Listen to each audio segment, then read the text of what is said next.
Hello and welcome to Uncanny Book Club. I'm Isaac Vaderspiel, and usually this is when I would be introducing my co-host Adam Ward. However, we recorded this episode and the last episode in one run, thinking it was going to be one single episode. It turns out we had a lot to say about the Proteus saga. We hope you enjoy our discussion of X-Men issues 127 and 128. Issue 127 picks up immediately where we left off, with Proteus shuffling closer and closer to Storm. What eventually stops him is a barrage of bullets between him and Storm from Moira's rifle. She means to take the killing shot, but Cyclops stops her. Moira knocks him out in retribution and takes up the hunt once more. The team reassembles for a hot cocoa break, and Cyclops sees that Wolverine is extremely shaken by his run-in with Proteus. Cyclops goads him into a fight and eventually involves Nightcrawler and Storm in the conflict as well. Scott calls a truce and says to consider it a session in the Danger Room. He wanted to ensure that there weren't any lasting psychological after effects from their reality-bending encounter. Wolverine delivers extremely high praise by saying, "I ain't thought much of you in the past, Psych, as a team leader or as a man. I was wrong."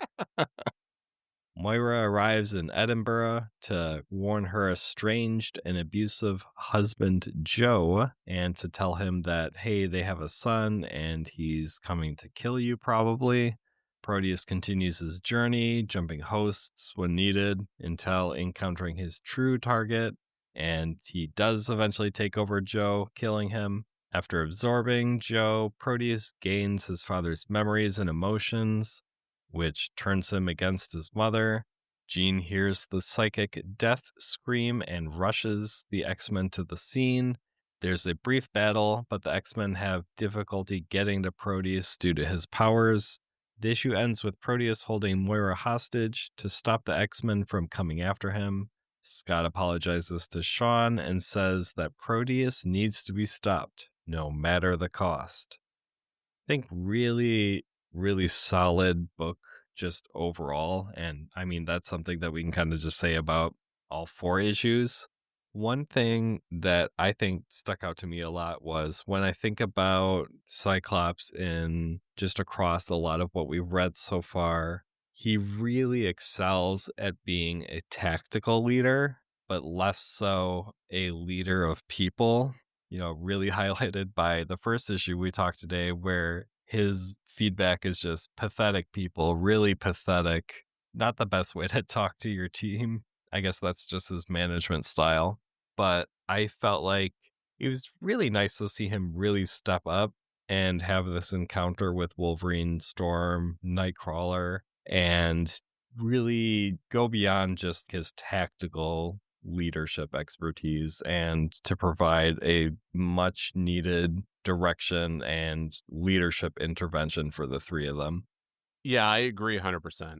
I said off the top how I didn't agree with how Cyclops was dealing with that situation in the Danger Room and how he dealt with the team. And this is the polar opposite of that. Seeing the toll this conflict with Proteus had on all of the members of the team, but especially Logan. And he even remarks that if Wolverine doesn't get past this, it's going to cripple him. Like he'll never be the same. And to do that, he does what a good leader has to do, and he pokes the bear and gets him agitated and gets him angry and gets him not necessarily thinking about this encounter with Proteus and how he failed in a lot of ways to overcome the situation and be impactful and meaningful in that encounter with Proteus. And I think that really speaks, to his ability to be a people leader, which that's a very common phrase, I think, in like modern culture, but I think it's not something that you would really expect here. It's something I would expect from Captain America, right? Being able to kind of put the people you're around ahead of the mission. And that's kind of what we get here with this, pause. And it was incredible foreshadowing and a great tie back to that first issue of, okay, yeah, I'm hard on you guys I recognize that. But every time we are working together and training together in all these missions, he's developed this connection with them where he can recognize when they're struggling and in actual danger, as we see as he talks about the trauma that Wolverine's dealing with, and he's able to kind of act, and he does it responsibly. Like, he knows he's goading Wolverine enough that he's not holding back, and we see that take place. And it's a great choreographed move that kind of goes on with Logan being tossed over because he's acting irrationally and doing exactly what Scott wants him to be doing and letting go and trying to kill him. And he informs Jean ahead of time mentally that, hey, like, I'm going to do something crazy here because I need to help them. I need to snap them out of this funk. And the only way I can do that is by opening their eyes to what we're doing. And then pulling in Kurt, who gets knocked around immediately. And Storm steps in to be like, this is enough. This is ridiculous. Why are we doing this? And he doesn't take that for anything other than, okay, well, if you're going to talk like this, then you're going to get pulled into this too. You failed. And I need to make sure that you're also okay. But recognizing as soon as Storm steps in, he's like, okay, that's enough. we gotta, I forfeit. By the way, this was all a test and you all passed. Congratulations. Yeah, he can knock her down the one time, but he doesn't want to necessarily have that fight linger on for too long. Yeah, it's a clear kind of, it's a bit of a movie trope. It's that slap in the face to snap you back to reality. And that's essentially what happened here. This was Scott giving the team, get a hold of yourself, giving the team that back slap to the face to like get them to snap back and be like, okay, you're focused again. You can do this and we can do this together, but I need you to be present. And so it was awesome. It was so great. I will provide a critique though of Scott, because we see Moira pull out a rifle that she created, because it has the ability, at least the scope, of seeing through, I guess, like the illusion of what and how Proteus is kind of existing, right? Because if he's not even in a body, like, he's just almost like pure energy, basically. It's like infrared or like heat scope situation, except tuned to, looking for his specific form of energy. But super messed up that you have to make a weapon or an attachment to a weapon that's capable of killing your child. Again, kind of playing into that generational trauma. She's known how big of a threat he could be, that if he escaped, something like this could happen and he would be unstoppable and she would have to do the only thing she can do, and that's put him down. I can't even imagine that situation for a parent to have to make that decision. And then you have Scott step in when she's about to kind of eliminate him, understanding the threat that he poses. And Scott steps in, prevents her from taking the shot. And then at the end of the book, I think he kind of recognizes the mistake that he makes, because suddenly he's changed his tune to, okay, we might actually have to like cross, our red line and eliminate him for good. Yeah, I mean, at this point, Scott hasn't had a direct encounter with Proteus. And he's like, what are you doing? We want to capture him, not kill him. And then later in the book, after he's seen his crazy powers in action, he's like, never mind. We can't capture this person. Let's just, we got to do what we got to do. We've really kind of talked about this theme of generational trauma. We see her rush to get ahead of Proteus by going to her estranged husband and be like, hey, you're a giant piece of shit, but I'm trying to do right here by giving you a heads up that your son that you don't know about, but you have, is dangerous and is aware of you and is coming to potentially kill you. And how she had to, he left her And he, all of that trauma plays out and into Proteus and his motivations, and the way he acts in this villainous attitude really all stems from the experiences Moira kind of had and the hate that she generated towards him, because here Proteus is seemingly hating his father, trying to kill him, then gaining those memories and seeing even deeper and darker how messed up the relationship is. And him now wielding the husk, killing your father and wielding the husk of him to now go after your mother, and I guess like ultimately get humanity to bend the knee and recognize that they're nothing compared to you. Like, really messed up when you think about the layers and layers and layers of trauma that are feeding this story. And I wrote down, like, generational trauma is a curse. And I think that's how we see it play out here. Part of the issue seems to be that, the way I read some of this is it seems that Moira was essentially trauma dumping on her own son. Mm-hmm. Nowadays, people go to therapy for that kind of thing. People probably still, definitely hopefully still do it, I think. People are still trauma dumping on their children, but should stop it and go to therapy.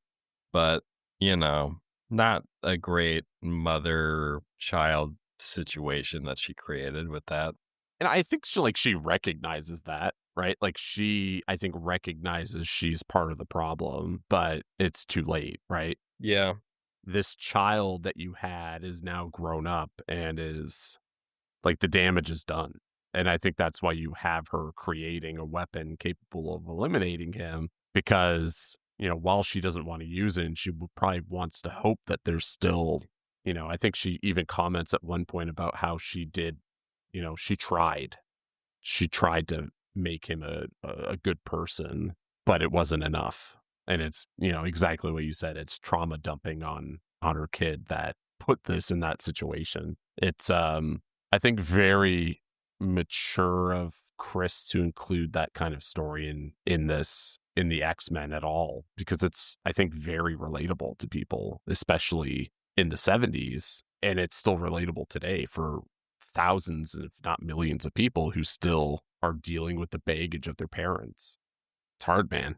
And I think you have to sympathize a little with Proteus. And I think anybody who's been in that situation, right? Like the trauma dumping, if you've been on the receiving end of it, you know what it's like. Even beyond that, his life majorly sucks. Yeah. Like, he hasn't had a normal life. His powers essentially just like burn through his body, and if he were left out and wasn't able to jump hosts, he will just die essentially if he burns through a body. So not the ideal childhood or just living situation in general. Yeah, he's certainly a monster of his environment from his power set, and I think a lot of mutants, and we see this through like dozens and dozens of stories. Some mutant powers suck. Like, they just suck. And you can accept it and try to live with it and own it. And, I think it's wonderful when you can accept who you are.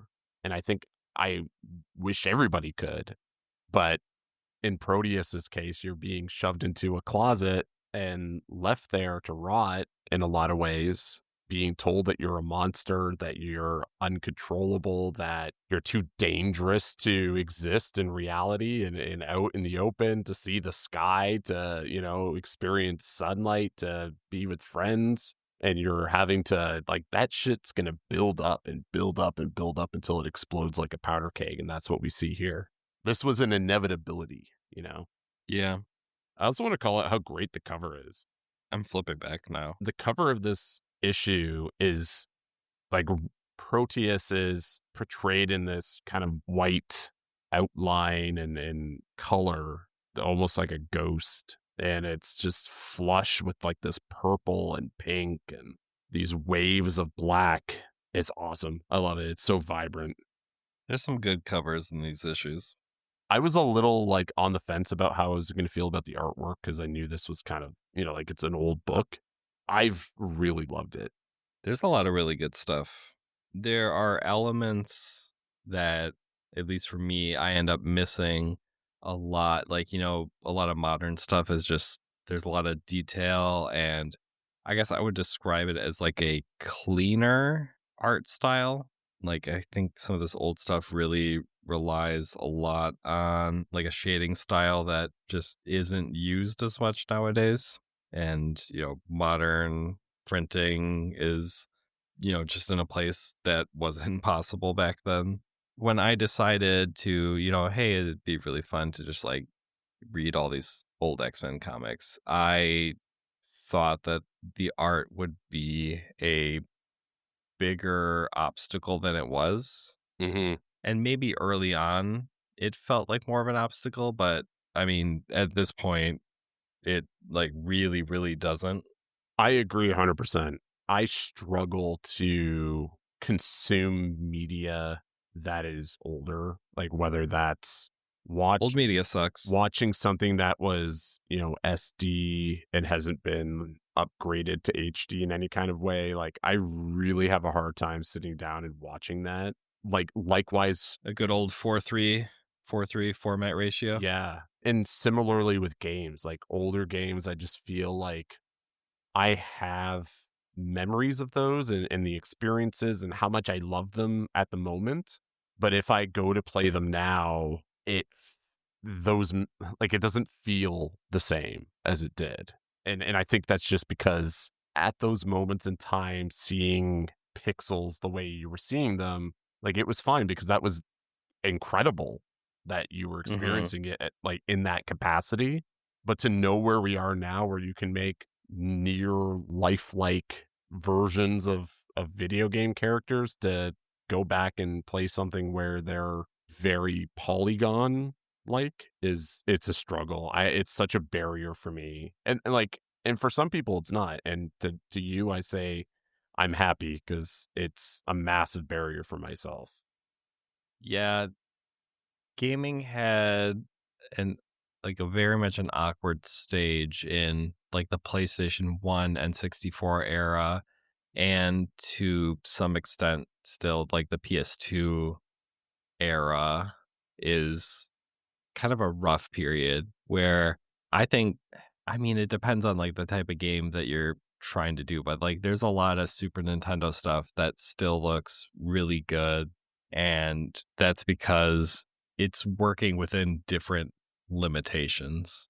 Yeah. Like a Chrono Trigger, a Final Fantasy, like that kind of stuff still looks really good and doesn't really come off the same way as like if you were doing like Final Fantasy 7 or something like that, or 8 just kind of look rough. 9, I think less so because it has a very fun art style to it that I've always appreciated, but it's just on the mind because they're having their big anniversary around now. Damn. Happy birthday, Final Fantasy 9. I agree 100% with everything you just said. I think there's obviously exceptions to the rule. And I think one that sticks out for me, not as an exception, but an example of a game that I just can't play today, is GoldenEye. The way the controls are, like even just using the N64 controller for me now is just, I can't.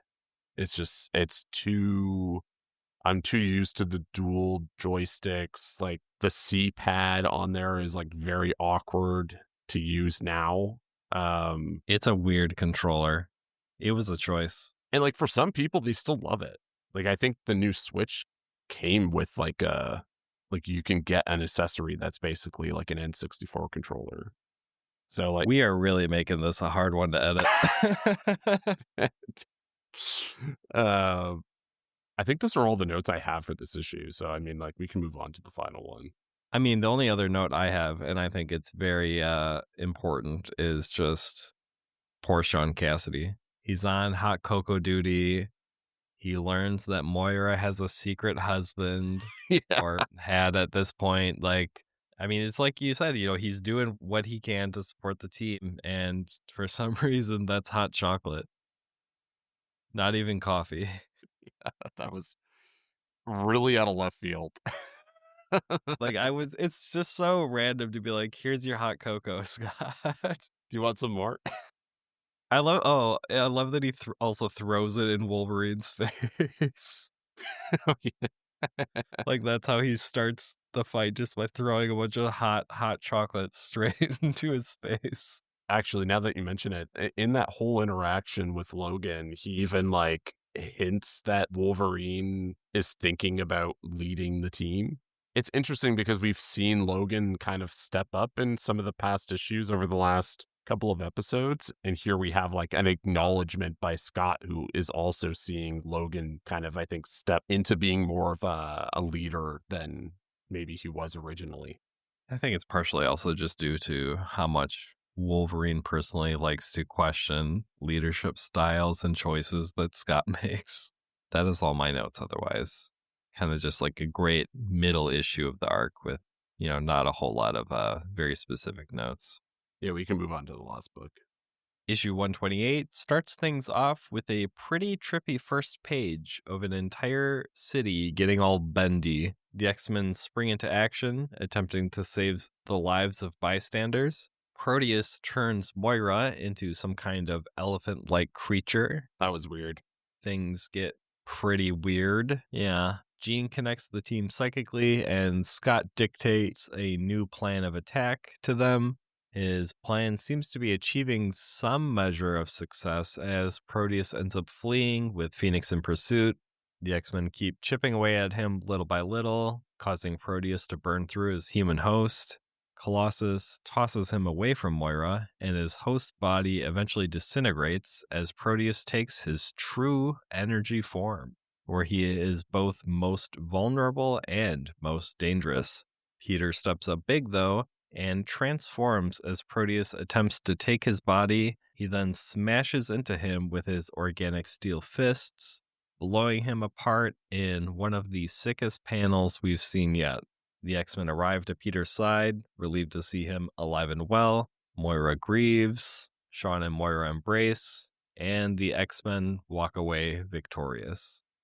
So overall, just a really solid issue, really great conclusion to this 4-part story that we've gone through.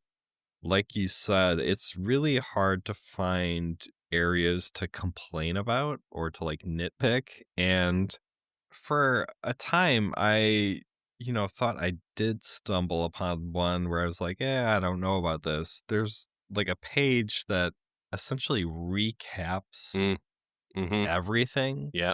We see all the way back to here's Wolverine and Colossus battling Magneto for the very first time, like 20 issues ago, more than 20 issues ago.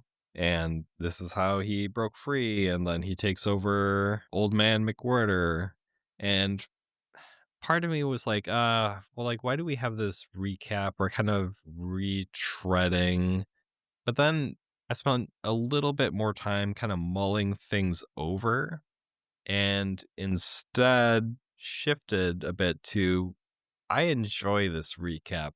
It provides context of why was he sitting around for so long? Like, why is this story happening now versus when the containment was breached? And getting to look at different angles and, different perspectives of different events that happened throughout all this, like seeing Moira actually enter the actual cell and seeing the husk of what was her son's body just, shriveled up and gone. So I kind of did like a big 180 of, this thing. And then I was like, this thing's pretty good. I'm on board. I think the context that you kind of just gave won me over on the idea as well. And I don't think maybe it struck me upon reading it in the same way, but I guess we're kind of seeing things through his eyes in a lot of ways, like him even taking over Jamie's body, the shriveled up remains of his body that Moira finds, this confrontation with Phoenix. I agree. Like at first I was like, why are we getting a recap? I guess, is it because, these are coming out months apart, and we're just trying to give the reader the additional context of where we started and how we got here. And I think that kind of like serves that purpose in a lot of ways, but I really like how you kind of position the rationale behind the entire situation and what it's serving. So you've won me over. I am now doing a 180 as well. We did it. You did it, Chris. Again, you won us over. I want to just make mention and not dwell on it, but on the opening page, you mentioned we see like the bendiness and the trippiness of Proteus's powers kind of playing out. Still super cool to see, but how metal is it? And I know exactly what you're going to say. an incredible way to start a book than to say, ever hear a city scream? That is pretty metal. It is so metal. I think there's a lot of things in this issue, especially that you could kind of like define as metal, especially as you said, like this ending sequence with Colossus and Proteus, where he catches him in the monologue and just makes him pay for it. Now you're just making really roundabout puns about metal. Unintentionally. Not mad about it, though. In either case, I really, really love that they kind of have just that like little phrasing kind of really sets the scene that this is immensely out of control, right? And I think it's immensely out of control in a way that we haven't really seen before. Not that the X-Men haven't dealt with large-scale threats. We saw the situation in Japan, which, threatened to sink the entire country. And we've seen... Also, that time reality almost ended. That almost seems like nothing compared to this. I understand what you're saying. I think it's like seeing the stakes are different, right? And you touched on this earlier when you were like, well, a lot of these fights that we've kind of seen kind of take place with nobody around, right? Even when when the X-Men were fighting Alpha Flight, like it's at, a vacant Calgary Stampede where there's nobody there. So the stakes aren't exactly the same in how we're witnessing it. And even how we've seen, I think, the average citizen used in this story as a casualty of Proteus. We've talked about how he's the deadliest on-panel foe that we've kind of seen, and his indiscriminate killings are very different to some of the other villains that we've encountered. Even though like Arcade is like literally kidnapping people to kill, it doesn't even feel remotely close to the same as this. Arcade kind of seems like a amateur. Like Murder World seems like it really needs to take some notes from maybe Proteus and his approach to villainy. Well, that's simple. It just wouldn't work in that case, right? Because Proteus is not in the entertainment business. He's in the I'm here to mess things up business. Everything I thought was like super cool, great action sequences. Like we see this kind of final confrontation where all the cards are put out on the table. The bees are brought in here, weaponized. The bees are so funny. Weaponized. I can't look at that panel without just hearing "not the bees." The bees. It's and really speaks to the character of Storm, who's like, I don't want to hurt the bees, everyone. So I'm going to just blow them away. Even though they're not even real, I guess. I guess they are real. I don't know. He's the reality. They're real bees. But it's, it was a really crazy scene. We see just Proteus, like, there's another panel in here that really stuck out to me. And it's like every scene we see, kind of, you're beginning to see the collapse of the body of his father with like the glowing purple eyes and he's slowly kind of corrupting the body more and more and more. And like we get to the end of this book and he's now like a corpse, basically. He's being shot up into the air on like this, I guess, dirt, mud, boulder, rock, something. It's going up the side of this escarpment. And he's now just like that's a big word. A withered husk. Someone went to college. What, escarpment? Yeah. Well, I live on the Niagara escarpment, man. Boom. There you go. It probably isn't an escarpment, but anyways, it's just a cool visualization of, okay, the plan is working. right? Scott keeps going on about how we got to like burn him out. We got to burn him out, get him to use his powers. He's going to have to ditch this thing, this body, look for something else. And that's when we're going to be able to strike. And It's a good plan. is it though? Because I was kind of going back and forth on it because we've seen like Jean again mentions, I think it's like earlier in this issue, she has like kind of like an internal thought bubble talking about how the more he uses his powers, the stronger he gets. Well, I think part of that's just, he doesn't have experience using his powers. Like, this is him practicing and getting used to it and becoming more and more comfortable with it so that he's able to do not just surround somebody in amber or turn a bunch of stuff into bees. He could start to do some really wild stuff if he gets his, reps in. That's a very fair point. That I don't know that I considered it in that way. And I think that makes it makes a lot more sense, I think, in the context of this story to think of it. And it's like one of the two, like they kind of like bring up like two major weaknesses of Proteus. He don't like metal no good. And he's burned through just like a ton of husks of people and is just constantly murdering to stay alive. So, getting him to accelerate, they drive him out of the city so that there's nobody like around for him to take, and then just get him to burn through by overindulging in his powers. Yeah. And I feel like they really use a lot of like hit and run kind of tactics too, to just like chip away at him. Yeah, 100%. It seems like every X-Men kind of takes their shot.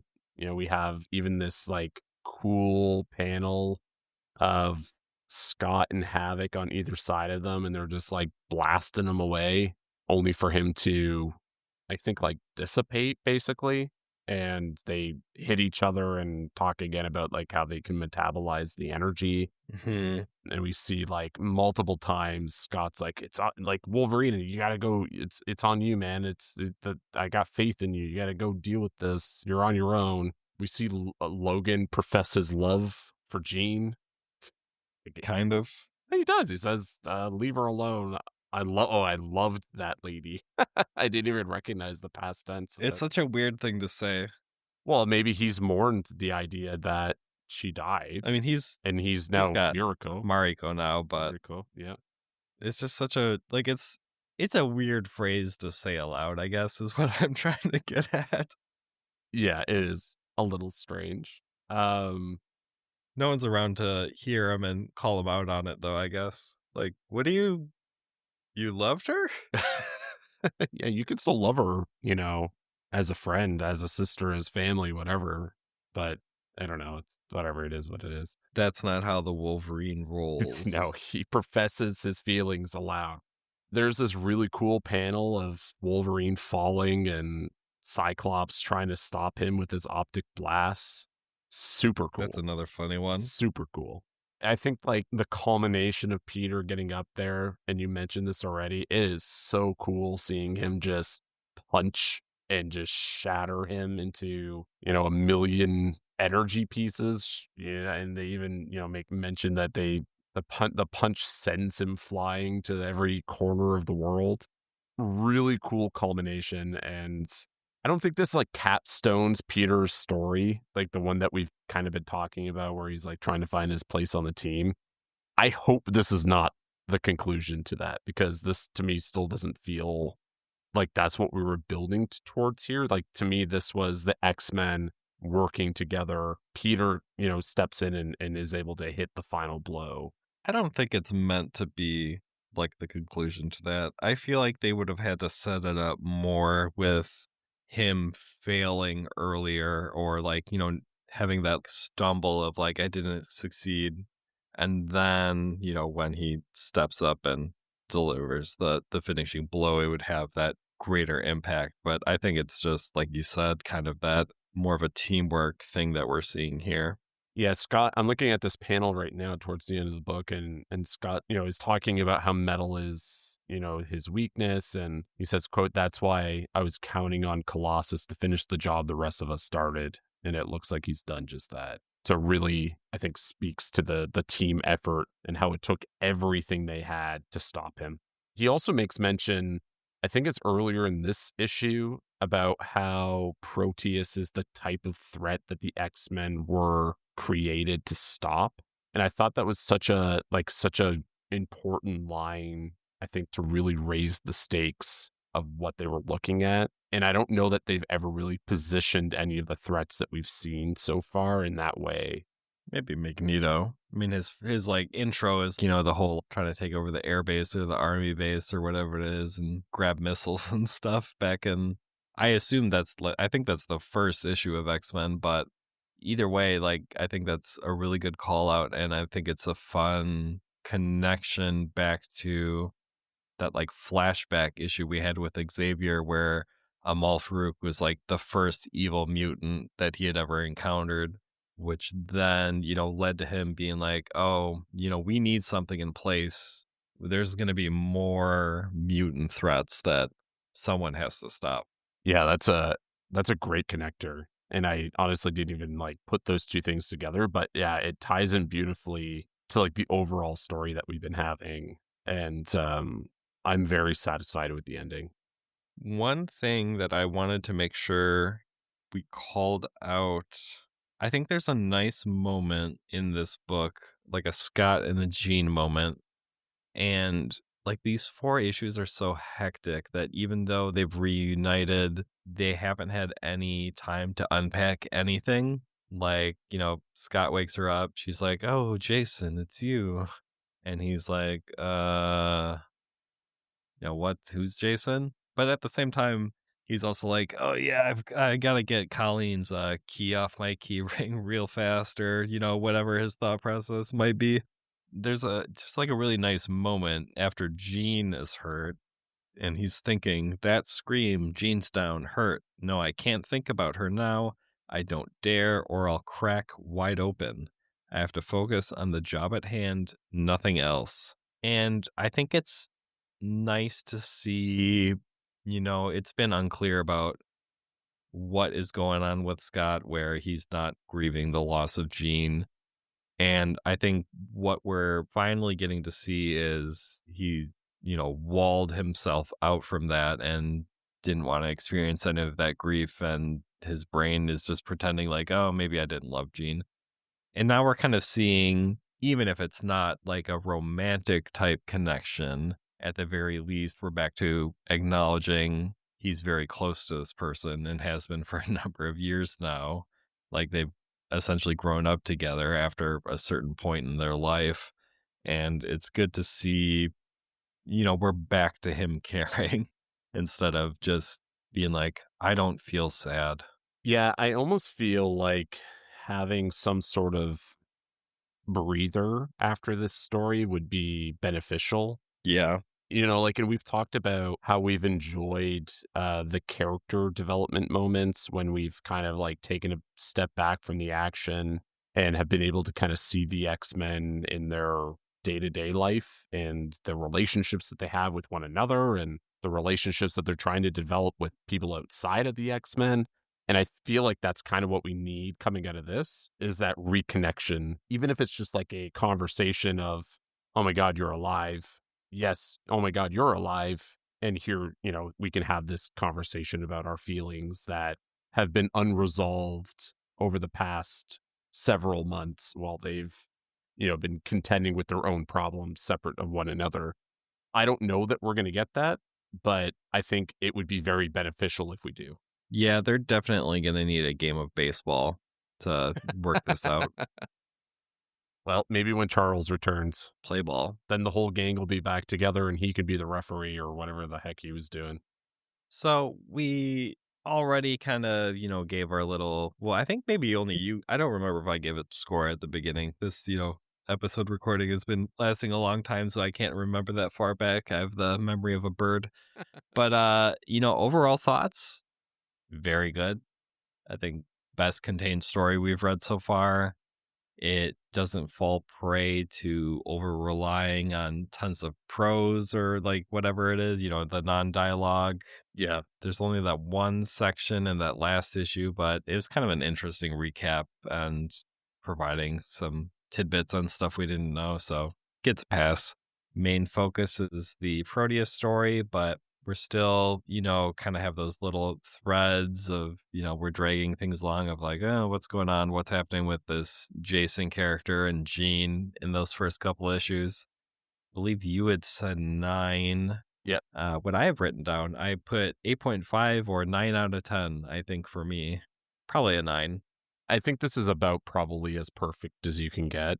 I don't think I could ever give anything a 10 out of 10, but I think Chris and the rest of the creative team, and like, again, like massive shout out to, I think, John for his, the way he kind of really depicted Proteus in this book and his powers, which I think, again, like on paper could have been very challenging to imagine, like reality warping in general, but to kind of come up with this concept of a character that doesn't have a physical form, and how do you make that character stand out when they are inhabiting the bodies of other people so they don't just look like Mary Sue, like random other people. Like, yeah, like I think it would have been, I think the art and the coloring by Bob and John and everybody else that was like involved in this specific story, like really brought this to life, and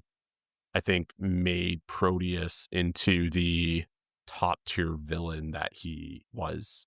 And I think they all deserve like immense credit for this story. It's really stands out to me, I think, as the best one. And I say that as somebody who really stanned Magneto and that whole arc, if we want to call it much of an arc.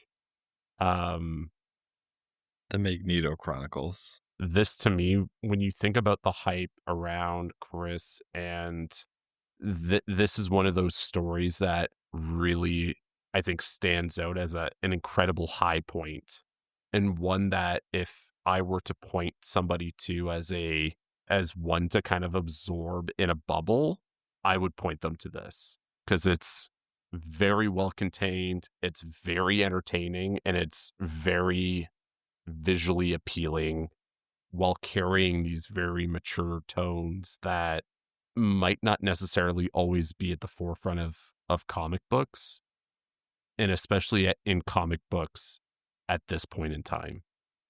So I stick with my 9 out of 10. I really, really enjoyed it, and I imagine most probably do. That does it for this episode of Uncanny Book Club.